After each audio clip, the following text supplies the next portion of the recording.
বিগত কয়েক বছরে বেশ বড়সড় উত্থান হয়েছে পাকিস্তানি সিরিজের। উপমহাদেশের মধ্যে ছোট পর্দার জন্য অনুষ্ঠান তৈরিতে বেশ এগিয়ে দেশটি। পাকিস্তানি নাটক, সিরিয়াল সীমানা পেরিয়ে এখন বাংলাদেশেও দারুণ জনপ্রিয়।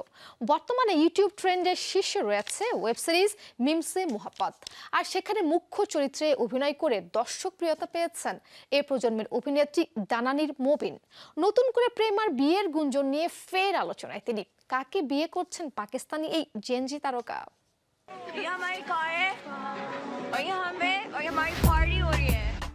কয়েক বছর আগে পাকিস্তানের তরুণী দানানি মবিনের এক ভাইরাল ভিডিওতে মেতেছিল আমজনতা থেকে বলিউড, এমনকি বাংলাদেশও।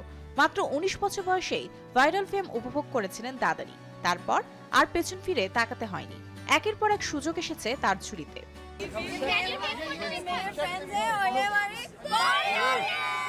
ভিডিওটি দানানির মবিনের জীবনটাই বদলে দিয়েছে। ইউটিউবার থেকে রীতিমতো অভিনেত্রী বনে গেছেন।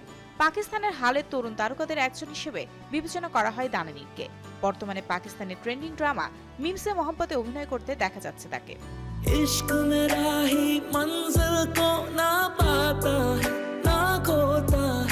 2024 সালের 6 ডিসেম্বর রোমান্টিক ড্রামা ঘরানার সিরিজটির প্রথম পর্ব মুক্তির পর থেকেই অন্তর্জালে আলোচনা চলছে। পাকিস্তানের জনপ্রিয় লেখক ফারহাদ ইশতিয়াক এর গল্প লিখেছেন, পরিচালনা করেছেন আলী হাসান। প্রথমবারের মতো দানানির সাথে জুটি বেঁধেছেন পাকিস্তানি হার্টথ্রব আহাত রাজা মীর। পর্দায় তাদের রসায়ন দারুণ পছন্দ করেছেন দর্শক। मुझे आपसे बिल्कुल शादी नहीं करनी थी, मैं शौक में थी। তবে এই অভিনেত্রীর মনে বাংলাদেশি ভক্তদের জন্য রয়েছে বিশেষ জায়গা।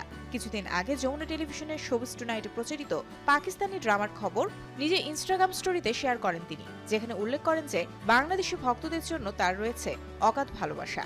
সেই দানানির আবারও শিরোনামে এসেছেন, তার বিয়ের গুঞ্জন ছড়িয়েছে সামাজিক মাধ্যমে। অভিনেতা আহাত রেজা মীরকে বিয়ে করছেন তিনি, এমন গুঞ্জন ছড়িয়েছে। সম্প্রতি একটি ভিডিওতে দেখা গেছে দানানিরকে ফুলের মালা উপহার দেন আহাত, আর আহাতের বাবা মিষ্টি উপহার দিয়েছেন। দানানির জন্য মাংস রান্না করেছেন আহাতের মা। বিষয়টি নিয়ে দানানির এক সাক্ষাৎকারে বলেন, I think I've grown a lot as an artist. আমি একজন অভিনেত্রী। আমার চরিত্রকে মানুষ ভালোবাসলে ভালো লাগে। চরিত্রের সঙ্গে আমার ব্যক্তিগত জীবন না মেলানোর অনুরোধ করব। অভিনেতা আহাত পাকিস্তানের বিনোদন ইন্ডাস্ট্রির পরিচিত মুখ। 31 বছর বয়সী এই অভিনেতা এর আগে ইয়াকিন কা সফর, ইয়ে দিল মেরা, হামতুম, থুপকি দিওরের মতো সিনেমা সিরিজে কাজ করেছেন। দেখা গেছে ব্রিটিশ সিরিজ ওয়ার্ল্ড অফ ফায়ারেও প্রখ্যাত পাকিস্তানি অভিনেতা আমির রাজা মীরের ছেলে তিনি। এর আগে জনপ্রিয় অভিনেত্রী সজলেরকে বিয়ে করেছিলেন, তবে মাত্র 2 বছরেই তাদের বিচ্ছেদ ঘটে। পাকিস্তানি শোবিজ অঙ্গনে তখন ঘটনাটি হয়ে উঠেছিল talk of the town. Mario Sen, showbiz tonight.